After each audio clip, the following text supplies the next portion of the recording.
Hello everybody and welcome to another comedy interview for my blog Arichcomiclife. My name is Richard Gill and my blog describes my experiences of watching over 750 stand-up comedians and counting over the last 45 years. And I'm absolutely delighted today to welcome my guest, Miss Rachel Fairburn. Yes! Hello! How are you? Do you know, that's so nice to hear a round of applause. I've not heard that in so long. Oh, what a pleasure. I'm very well. How are you? I'm fine, thank you. Yeah, I'm doing well. Are you all right? Good. Yeah, I'm fine. Good. It's I mean, God knows when this is going to end, Oh, but I'm absolutely fine. I hope you're talking about the coronavirus epidemic. Yes, I am. Not the interview. Just life in general. On it. Thank you so much, as I say, for your time. And the interview is going to be all about you. It's going to be all about your comedy career. So we're going to go right back to the start. And can you tell me, please, how did you become a comedian? Well, I probably have a really uncool backstory because I was a really, really shy child. Right. I was like, I'm still a little bit shy now, which no one ever believes me. But I used to be so shy when I was growing up, and even as a teenager, I was really shy, and like I wouldn't speak to anyone. But I used to write little stories, and I used to be really into, writing little things to make my mum laugh. Yeah. And I used to be really into comedy. So I'd watch all different types of stand-up on television. My mum used to have videos of like the young ones and stuff like that, and I used to be obsessed with that. Yeah. And my mum said, she was like, "Oh, you should do stand-up." And I just remember thinking, "Are you mad? This is the worst idea anyone's ever had in their life. Like, I am not the kind of person that does stand-up. Like, I can barely speak to people." And this went on for an acting class, and I sort of got a bit more confidence from that. And then I remember I was waiting to start a new job, and in the local paper when I was in Manchester, there was a little thing. It was when Labour were doing all that New Deal stuff. So they were doing all that community projects, and it was a tiny little advert in the local paper, and it was a stand-up comedy course. Wow. And I saw it, and I was like, "Oh, maybe I could do that now." And I applied for it, and I got on it, and I loved it, and that was it. And I think it was like a 2-month course. It was every Tuesday, right, next to Man City Stadium in a sports centre. Right, yeah. Know it well, yeah. And it was, so I did that, and then I just was like, "Oh, I think my mum was right. Actually, I'm going to carry on with this," and I sort of did, yeah. Good on you. That's a great answer. Where was your first ever gig, and what was it like? Oh, so my first ever gig, so the comedy course we did like a course at the end, we did a gig at the end of it at the Comedy Store in Manchester. Yeah. But before I did that, I was like, if I'm going to do this, I think I need to do my first gig now while I'm getting ready, I need to, if I'm going to do it. So the first ever gig I did was in January, and I can't remember which year it was in. But it was the King Gong show at the Comedy Store. Wow. But because it was January, it was really low attendance. And it was stairs. It wasn't as brutal as it usually was. So I did like 3.5 minutes, which I think for your first gig is very respectable. Yeah. And it was just getting it out of the way, just like the first time in front of an audience. And I remember I've never been so nervous in my life. It is daunting. Yeah.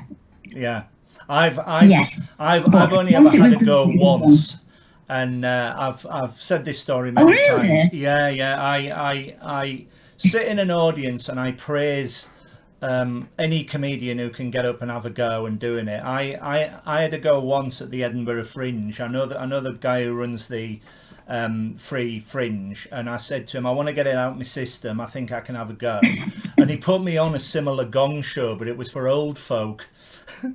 And I walked out. I wrote this script, and I walked out, and I said, "Ladies and gentlemen, People think I look like Eddie the Eagle Edwards, but I can't see the resemblance myself, and of course I'm his double. And somebody at the back went, "Fuck off," and gunned me off after about 30 seconds. And the guy went, "Have another go, have another go." So I did it, and the same thing happened. Oh, how brutal! So brutal. So never say never again, but I am very happy sitting in an audience watching you heroes having a go at doing it. It is the most terrifying thing in the world, because you have to walk on and get the audience straight away. It's extraordinary to watch. You know, you have to be either original or have a funny killer line to open, or there's something about you that engages with the audience. It's fascinating to watch. And certainly when I've seen you, you've got that spark that just, right, I'm going to get this audience and go, and they're mine, and you know, nerves aside, you're just batter, and it's wonderful to see. I mean, it wasn't always like that, let me tell you, because when I first started out, I used to be really deadpan when I first started out, and I used to be like, just, you know, I mean, I don't move around the stage much anyway, now even, but I used to be so deadpan, and I used to be so nervous, and I'd say even up until, even about 2 years, I used to have terrible nerves. So much so that even other comedians would be like, "Can you just pull yourself together?" Wow. And I'm like, "Yeah, I know, but it's how I am," and like that. But it takes so long to get over that. And thankfully, I think I can totally understand. It must be terrifying to go out there, but the reward is something wonderful when you get the laughs. Yes. Yeah. Definitely. Yeah. What do you like to talk about on stage? Do you have any main themes? Does it depend what's happening in the world? Is it family? Is there a specific theme, or? I wouldn't say that I'm particularly topical. Sometimes if something's happening in the world and I have a good joke about it, I'll do it. But I'm not one of these, I'm not really a social commentator as such. I don't, get, I tend to talk about stuff like, I talk about my family quite a lot. I talk about myself quite a lot. I talk about things that have happened to me a little bit. It really is just whatever I think. And I talk about things that irritate me quite a lot, which is, brilliant. I mean, I do that. But yeah, anything that really bugs me. Because someone said to me ages ago, like, they said, "Oh, you're at your funniest," and I thought, "Oh, that's nice to hear." Like, no one's going to take me seriously when I'm annoyed. But I think they sort of touched on something, because I was like, "Oh yeah, maybe I am actually. If I get a bit of a rant going, I can be quite funny." So yeah, I just tend to talk about anything. I used to do a lot of material about my sister, right? Which me and my sister used to never get on. She's 6 years younger than me. We totally different people. Right. But it's weird now, because as we're a bit older, we get on a lot better. And she's really, it's like she's secretly very proud of me, but she likes to pretend that she's annoyed that I'm doing material about her. That's wonderful. She's quite happy. Yeah. She's really happy about it. That's brilliant. Got more of a sense of humour than it sounds like, yeah. That is great. That's a really good answer. Did you ever find it difficult at all to break into comedy? Was there any barriers at all, or? I think there's still that. It's very difficult, for example. So I when I left school, I went straight into the world of work. So I worked in a shoe shop, and I worked in a department store, and I worked at a tourist information centre. And it was when I was working at the tourist information centre in Manchester that I started doing stand-up. But I've always, I've not been to college, not been to university. So I think people that do that have a little bit more confidence than most. So I think I sort of had to build my confidence in a different way.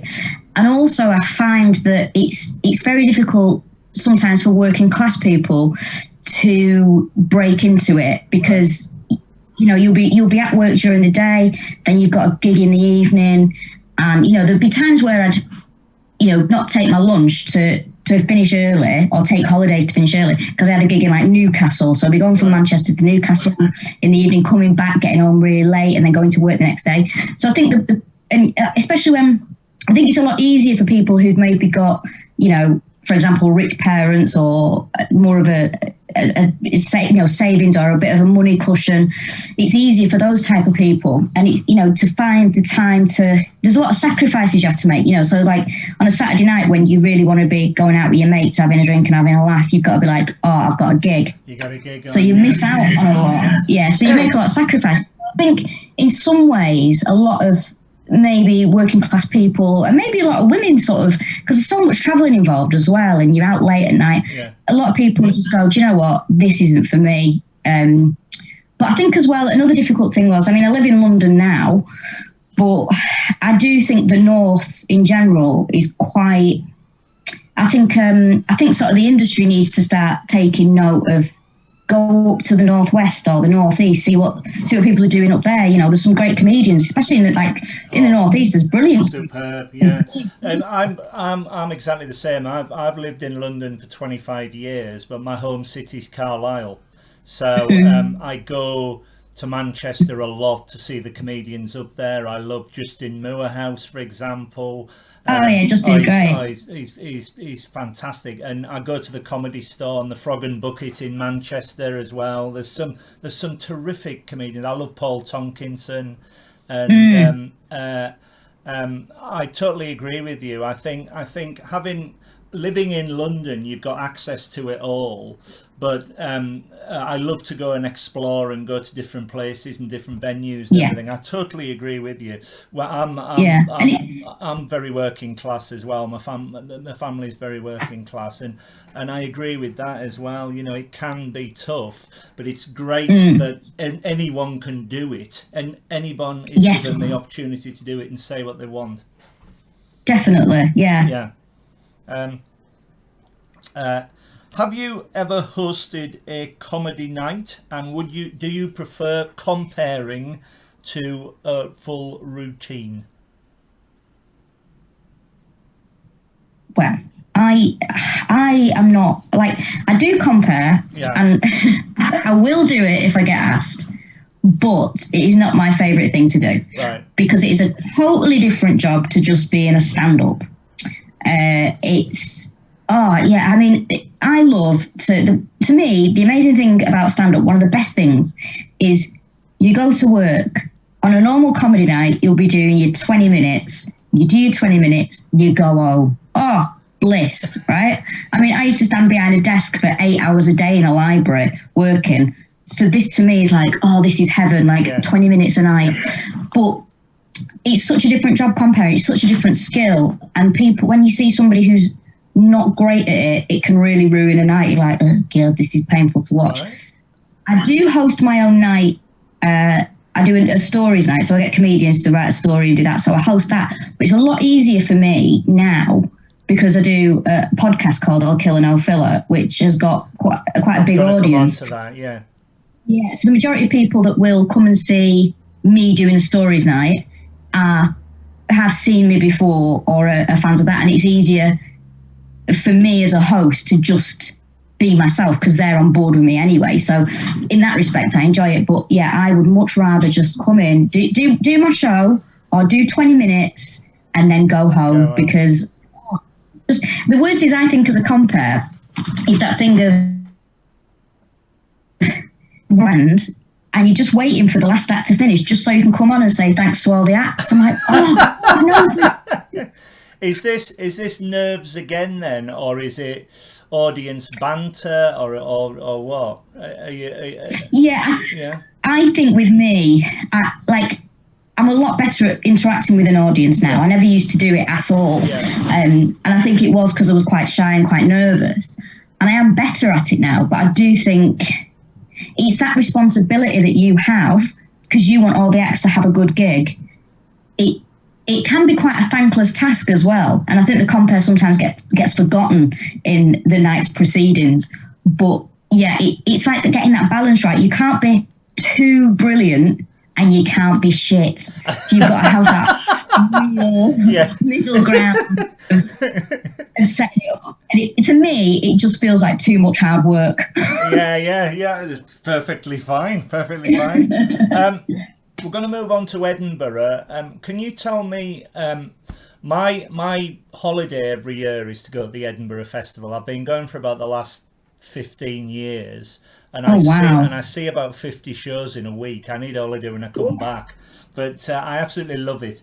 Can you describe what your first Edinburgh Fringe was like, and how did you feel? Because it's an amazing experience just watching. It is. So my first Fringe was 2000. Now this is funny because when I did the comedy course that I did, I'd heard of the Edinburgh Fringe and I had seen bits of it on the television, but I didn't know what it was. Right. And somebody said to me, "Oh, I have no doubt that one day you'll be taking your show to Edinburgh." And I was like, "What are they on about? I don't know what they're talking about." And then I got to know what the Edinburgh Fringe was, and I was like, "Oh, right, I understand now." Yeah. So 2014 was the first time I went, and I made so many mistakes. And I didn't really know what I was doing, and I wouldn't change that at all. So I did my it was on the Free Fringe at Jekyll and Hyde, right? Which is gone now. Well, yeah. Horror thing back. It was called All the Fun of the Fairburn, and Classic. It wasn't the best show. It wasn't the worst show, but it was a learning curve. Yeah. And I remember, I had such a horrible run up to it. I was so stressed about it, and I still had a job at the time, so I took a month's unpaid leave off work to go and do this show. Bless you. I know. I was just like, and I had no idea what to expect. And about 3 weeks before I went, my boyfriend at the time dumped me. I was like, "Oh God, this is the worst." You had all this stress on you, and then what happened? Oh my God! And I was trying to quit smoking, and it was just like everything was wrong. But I went and I did it, and I had a good time. Yeah. And it's so nice to look back because I remember the first day I did it. This was like the worst experience you could have, I think, as a performer. The lights hadn't arrived. There was no stage, but I was like, I'll just do the show. There was 5 people in the audience, and then a reviewer turned up from the list, and I was like, "What is this person doing here on my first day of the Free Fringe?" And he gave me a terrible review, which I don't really read reviews, but one of the other comedians I was staying with, I remember I was just in my bedroom, I was watching some TV, and she knocked on the door and she went, "Oh, have you seen your review?" And I was like, "No, I don't want to see them." And it was 2 stars. What are you doing this? And then, because it was Free Fringe, and then you had to do that really awful thing of standing at the back with a bucket so people can put donations in. Some horrible person, I was telling my boyfriend about this the other week, he couldn't believe it. And instead of putting money in, they put a button in. Oh, that's disgraceful. I know. That's and I was just disgraceful. Like, but then you'd get some really good gigs that were like, "Oh, brilliant." But I have to say, it was a very hard experience in the sense of like, I didn't have a clue what I was doing. But like I say, I wouldn't change it because I learned so much. And when I'd finished it, I felt so proud of myself that I'd done it. Yeah. But it was such a come down because the day that I finished my show, because it was really early. My show was at 12:05 in the afternoon. All right. I finished my show. That evening, I went back home to Manchester, and the day after, I was back at work. Oh, Rachel. No, I can imagine it is a learning curve because it's all about experience. The more you do, the better it is. Or the more definitely. You learn, as you say. I always remember there was a story a comedian who shall remain nameless. He walked onto a stage. There was myself and my friend who was reviewing for the paper, the Scottish paper, and there was a drunken Scotsman in the front row. So we were sitting midway back and he was in the front. And the comedian walked on and he said, "Hello, ladies and gentlemen," expecting a lot more. And he went, "Oh, look," he said, "there's only 3 of you here. Thank you so much for coming. Let me buy you a drink. Thank you very much for coming." And the bloke in the front row went, "No, I've paid me £6. I want the hour." And he had to perform it. And of course, the show must go on. But, I mean, that was... and of course, that's a learning curve. It is, and I had done that myself. Like the first year I did it, I think like 3 people turned up, and it was Free Fringe. So I just went, "Oh, do you know what? I'm not doing it today. I can't do this today." And this bloke was like, "Oh well, I've turned up," and I was like, "What shit if you turned up?" You're not paid, have you? Like, So I've got to do it, you know. God, yeah, it is the such hardest thing, as I say. But if you can get it done, I go to many a tryout comedy night as a member of the audience. I know a lot of comedians who are just starting out, and that's another example where you do your 5 minutes, and you have to take a friend with you. And I've seen their act so many times, and of course I'm infamous for my loud laugh. I always laugh in the right place and go, at least Rich is in. This is, you know, and you feel so sorry for them, you know. But it's such a nice feeling though when there's at least one person encouraging you, like, oh, thank God, yeah. Exactly, yeah. How do you cope with any nerves before you go on stage? Do you have a technique or? Well, I used to be, like I say, I used to be really bad. I mean, I'm not exaggerating when I say I was bad. I used to be sick. Oh. My nerves was so bad that on occasion I'd be like, oh, I'm going to be sick. Wow. And I'd sort of try, or there'd be times where I'd just burst into tears, like on the way to the gig. Like, what am I doing? Like, this is reevaluate if that happens. Yeah, exactly. I'd be like, oh God. But then I've never backed out of a gig, even when I know it's going to be a pretty shit one. I've never backed out. But I think now, the only way to deal with nerves is you've just got to keep doing something. Like, the more you do it, the more confident you get at it. And that is the only thing I can say. Like, it's quite, I mean, I still do get a little bit nervous for things now. And I think when, you know, gigs properly return after, you know, the lockdown and everything, I think I'll get maybe more nerves than I usually have. But they're a good thing as well, because if I'm not a little bit nervous, I'm nervous about the fact that I'm not nervous, if that makes sense. Yeah, I totally understand. If I don't have that little bit of nerves, then I think, ooh, this isn't good. But yeah, I think if I wasn't, I have to keep being a little bit nervous, but not. I don't ever want to go back to the days when I was horrendously nervous. No. Dear me. I think, as you say, if you keep going, your confidence increases, and it reminded me of one of the most confident comedians I ever saw live was Rick Mail in Carlisle, and wow. I've never seen anything like it. He was off stage and they were playing the theme to the Muppet Show and the theme to Dallas on the scratch, so it started again. And because it was Carlisle, he kept calling them, ladies and gentlemen of the Carl, I'll be on in 2 minutes. And when he came on, he jumped on, his trousers exploded, and he did his act. And then he said, and then he said, if you're not laughing, then you'd better watch out. And he pointed to the chap sitting next to me, and he jumped down and threw him out.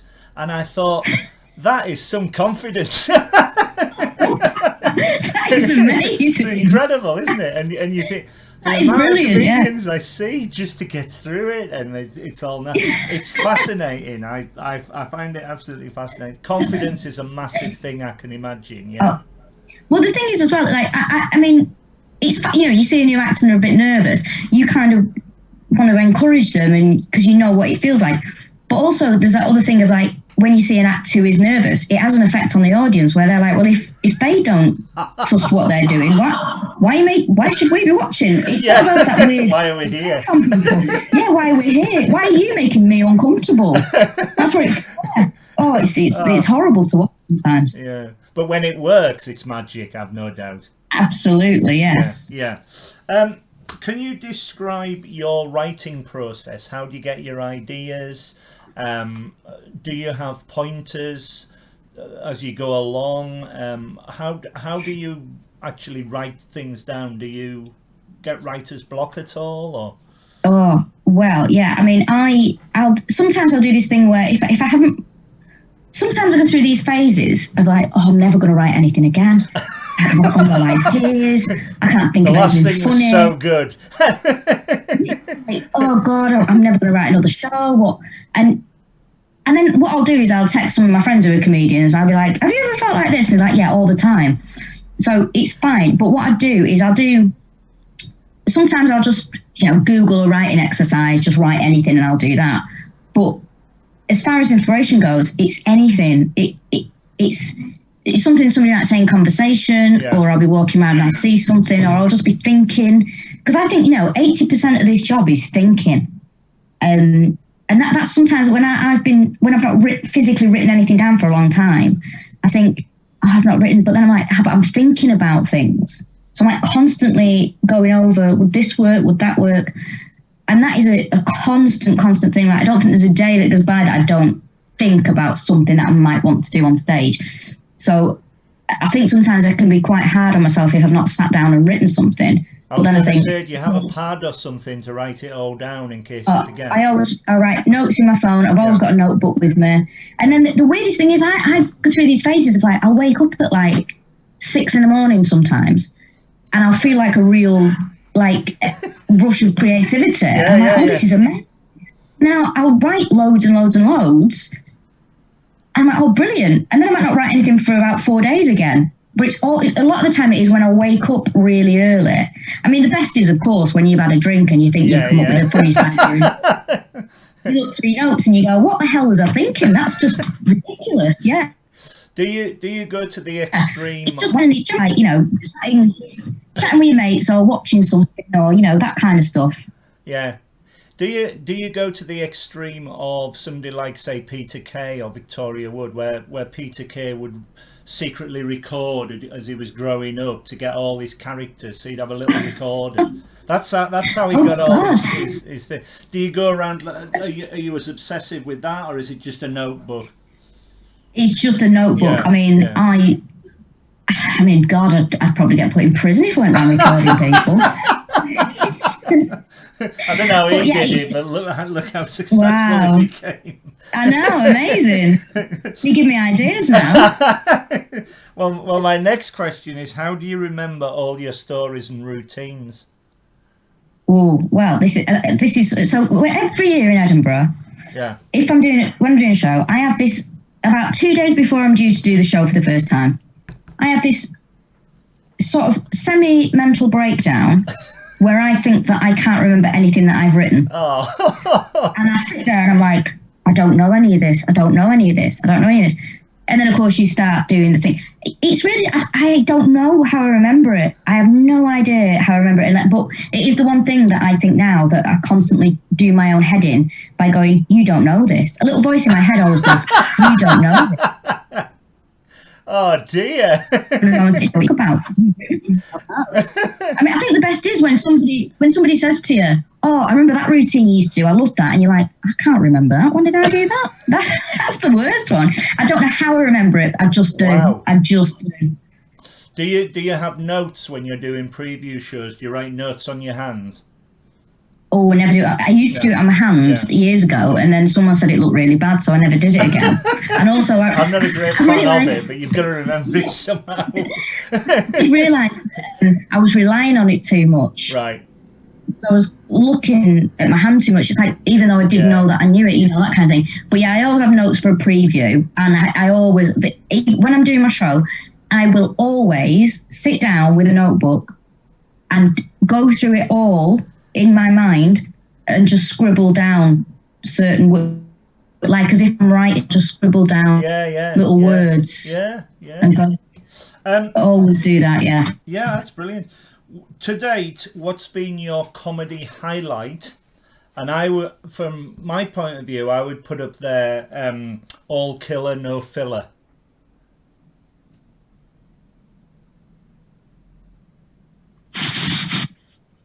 What was that? Your internet went a bit funny there. Hang on a sec.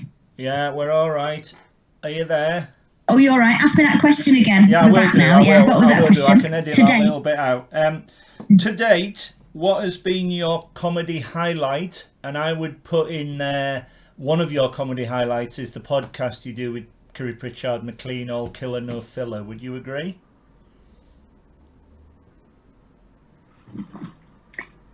I would agree with that, yeah. I mean, we started that as just a bit of a... we never thought anyone was going to listen to it, and we just started... the reason we started doing it, we lived across the road from each other at the time, and we realised that we were both interested in serial killers, and we just started doing it. We didn't think anyone would listen. And later, it's a massive success, which is brilliant. But I think one of the big highlights, definitely, we did an American tour, which I was like, oh God, look at me, Rachel from Manchester in bloody New York doing a gig. It was amazing. Wow. And to walk, like, to me, the definite highlight was to walk out into this show in New York in this theatre, and they went absolutely bonkers for us. To me, that was the biggest highlight. It's like I got goosebumps. I was like, oh, this is a bit exciting, isn't it? That's brilliant. That's I'd say that was a highlight, yeah, definitely. Wow. And of course, New York audiences. It was great. How did they take to you? Did they love it? Oh, they loved it. Like, they were just, I think the American audiences, and they are very different.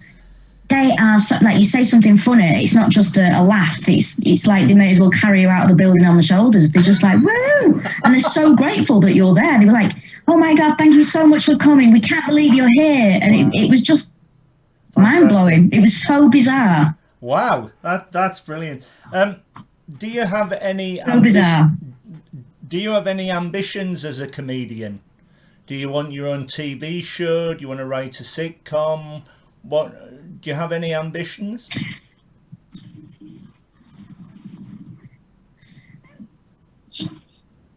Yeah, the weird thing is, like, my ambition was always to be a full-time comedian, and I feel like now I've made that work, which is a massive achievement in itself. I'm just happy to see where it takes me. You know what I mean? I'm not like one of these career comedians who's like, I want my own show and I want a sitcom and I want this and all that. It's like, I want to see what comes my way. Do you know what I mean? I want to write good shows. I want to keep performing. I want to, I don't know. It's really strange. I'm just, whatever comes along, I'm like, brilliant. Oh, and then it's kind of like you're on the next step. You're on to the next step. Then, you get a bit of brilliant. I've done a bit of TV, or I mean, the ideal thing, and it's not everyone's dream now because it's not as thing as it used to be. I'd love to be on live at the Apollo, just for my mum and dad to be like, hey, she's been on live at the Apollo. That kind of thing. Because that's what people's benchmarks of success are when they're not involved in comedy. And like, I think my mates would, my parents would love that. So that is something that I'd love to do. But yeah, I'm kind of like, I just want to keep writing and performing, and as long as I'm doing that, I'm happy, Happy. Well, one day you will be on live at the Apollo, I've absolutely no doubt. No, bloody fingers crossed. Who are your favourite comedians, past and present?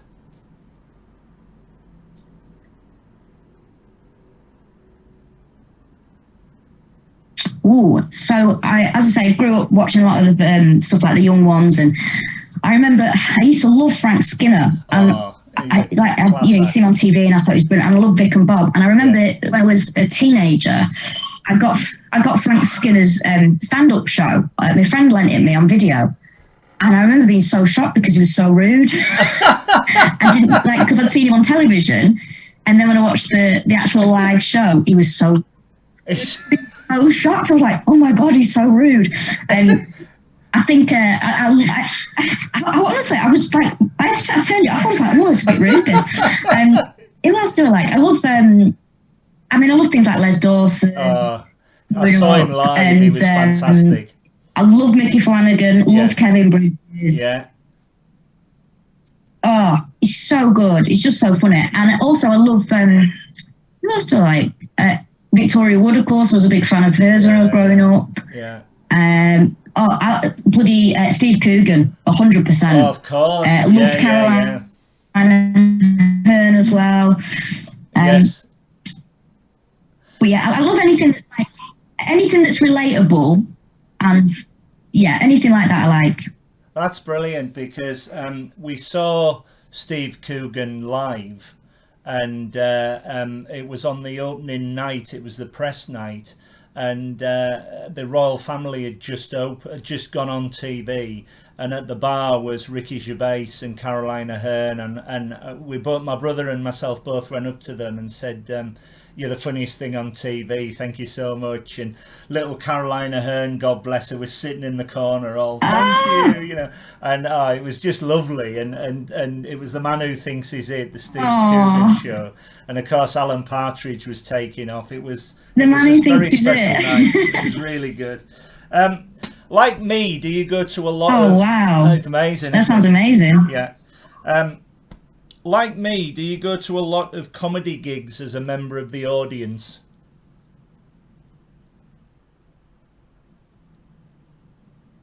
Going to watch stand-up. I used to absolutely love it. Before I did it, I loved going to watch it. Now I can't. I don't. I enjoy, like, I went to see Mickey Flanagan and I really enjoyed that, but it was in an arena, so it's a very different experience. I did enjoy that, but I just haven't got that. What's the word? I watch it in a different way now.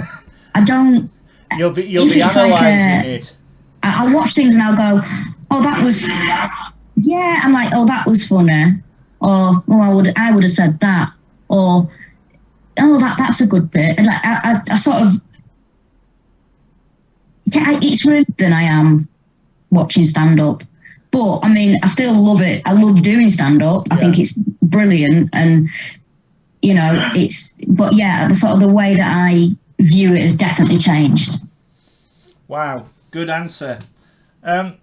Just before we go, is there anything else you'd like to say? Are you writing any shows? Where can people find you? Have you got any podcasts, anything like that?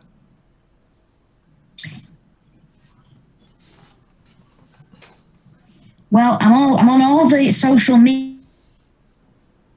medias. I'm on Twitter, Instagram, Facebook, Fairburn. You can find me on there.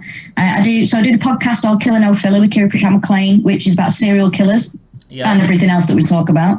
That's wherever you get your podcasts. And I am writing a new show at the moment, but who knows when I will get to perform that.